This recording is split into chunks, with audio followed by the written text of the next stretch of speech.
and I'm not just saying ownership, to people or companies or funds that don't look like us. Mm. But I mean, back in my 20s, I could hear people saying, "Hey, Mr. Mitchell, now this is someone that's trying to get a loan from me that I'm having a tough time saying yes." And he says, "Well, I got this guy that wants to invest, 300,000. And let's say this person was in the IT business, had a decent company, but he don't want to give up 40% of his business." And I've said to several people, I'll say, "So you want 100% of nothing rather than 60% of something, or something that can really get you going?" Because in many cases, he's asking me for $500,000 loan, and I probably can't give it to him until he increases his capital three or $400,000, because he Mm. might have Mm. $200,000 in capital right Right. now. His whole net worth of his company might be $200,000, and maybe he's asking me for uh, 500,000. And Right. I say, if I do that, I've got more in the business than you do. Right. So, as a banker, you can't make those kind of deals. Now, one caution: if somebody wants to buy into your business, I mean, it's like getting married. You really need to know and spend a lot of time with the people that want to invest in your company, so that you make sure that you're getting the right partner. Just because somebody's going to invest in your company doesn't mean you should run after the money. You need to make sure, what are the goals? What are your expectations? Because a lot of investors, they want out in 3 or 5 or 7 years, Absolutely. with a 30% annual return. Yeah.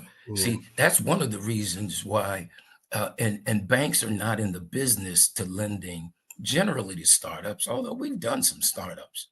Um, but banks want to take the least amount of risk, Yep. Calculated risk. Yep.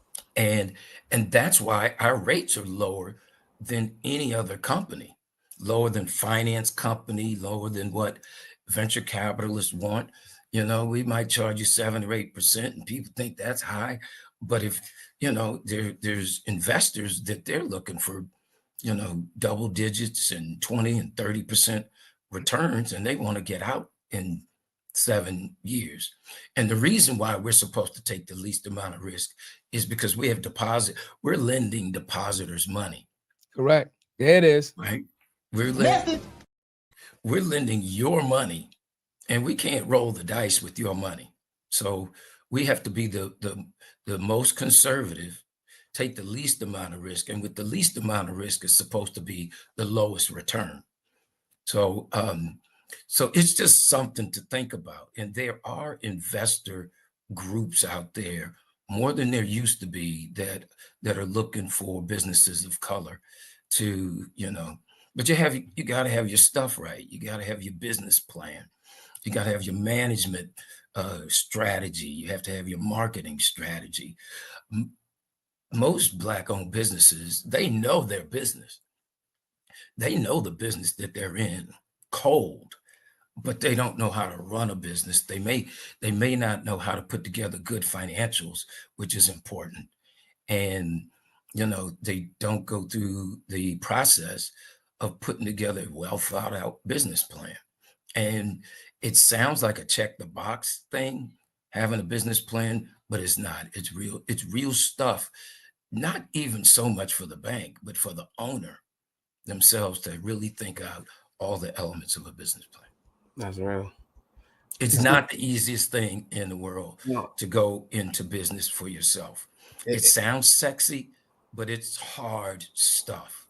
Yeah. It's It's hard hard to stuff. connect. It's hard to connect all the dots. Sometimes we have the capital and the business plan, and then don't know the marketing, don't know the go-to-market strategy, don't know how to do these things, right? And sometimes people have the great idea in the marketing, but no capital. But a And lot